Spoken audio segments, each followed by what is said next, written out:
महाकुंभ का मेला अपने चरम पर था। लाखों श्रद्धालुओं की भीड़, मंत्रोच्चार, गंगा किनारे डूबते सूरज की रोशनी और हर तरफ आस्था का सैलाब। इसी भीड़ के बीच एक छोटी सी दुकान पर रुद्राक्ष की मालाएं बेचने वाली साधारण सी लड़की मोनालिसा अचानक सोशल मीडिया का चेहरा बन गई। उसकी सादगी और कजरारी आंखों ने लोगों को मंत्रमुग्ध कर दिया। लेकिन यह प्रसिद्धि उसकी जिंदगी को तबाह करने वाली थी, यह किसी ने सोचा भी नहीं था। मोनालिसा की दुकान पर अब ग्राहक कम और सेल्फी लेने वालों की भीड़ ज्यादा दिखने लगी। उसकी जिंदगी में जैसे तूफान आ गया। इस सब के बीच एक अजीब बात हुई।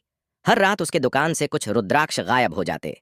पहले उसने सोचा कि यह भीड़ भाड़ की वजह से हो रहा होगा, लेकिन जब यह सिलसिला लगातार चलता रहा तो उसे शक होने लगा। एक रात उसने अपनी दुकान पर छुपकर निगरानी की। आधी रात को जब मेला शांत हो गया तो उसने देखा कि एक काले लिबास में लिपटा हुआ आदमी धीरे धीरे उसकी दुकान की तरफ बढ़ रहा है। उसकी चाल अजीब थी, जैसे वह किसी मंत्र के प्रभाव में हो। मोनालिसा के रोंगटे खड़े हो गए। सुबह तक मोनालिसा ने यह बात किसी को नहीं बताई, लेकिन अगले दिन मेला परिसर में एक औरत की लाश मिली। वह भी एक रुद्राक्ष की माला पहने हुए थी, जो मोनालिसा की दुकान से गायब हुए मालाओं जैसी लग रही थी। मोनालिसा को एहसास हुआ कि यह केवल चोरी का मामला नहीं था, बल्कि इसके पीछे कोई भयानक राज छुपा हुआ था। उसे लगा कि अब पुलिस को यह बात बतानी चाहिए। लेकिन जब वह स्थानीय थाने पहुंची तो वहां पहले से ही एक अनजान आदमी उसका इंतजार कर रहा था। उसने मोनालिसा को देखते ही कहा, तुम्हें नहीं पता कि जिन रुद्राक्षों को तुम बेच रही हो वे सिर्फ माला नहीं, एक प्राचीन शक्ति का हिस्सा है। इनसे छेड़छाड़ करना खतरनाक है। उसी रात मोनालिसा के भाई का अपहरण हो गया। उसकी दुकान पर एक संदेश मिला, अगर तुमने अपनी दुकान बंद नहीं की तो अगला नंबर तुम्हारा होगा। अब यह लड़ाई सिर्फ माला बेचने की नहीं रह गई थी। मोनालिसा ने तय किया कि वह सच्चाई का पता लगाकर रहेगी। उसने महाकुंभ के एक पुराने साधु से मदद मांगी।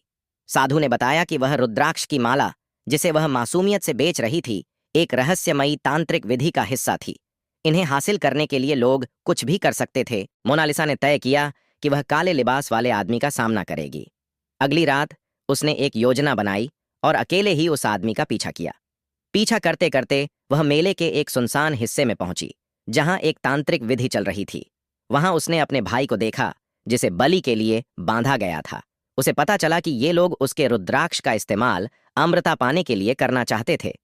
मोनालिसा ने हिम्मत जुटाकर वहां छुपे हुए पुलिस अधिकारियों को इशारा किया, जो साधु के कहने पर पहले ही तैयार थे।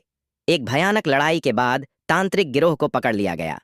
मोनालिसा ने अपनी दुकान बंद कर दी और अपने परिवार के साथ एक नई जगह पर बसने का फैसला किया।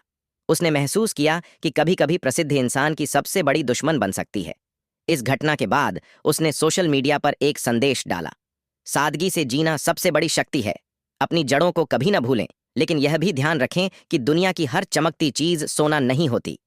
मेला खत्म हो चुका था, लेकिन मोनालिसा की कहानी एक मिसाल बन गई। अगर यह कहानी आपको पसंद आई हो तो कृपया अपनी राय कमेंट में जरूर दें, वीडियो को लाइक करें और हमारे चैनल को सब्सक्राइब करें। हर हर महादेव।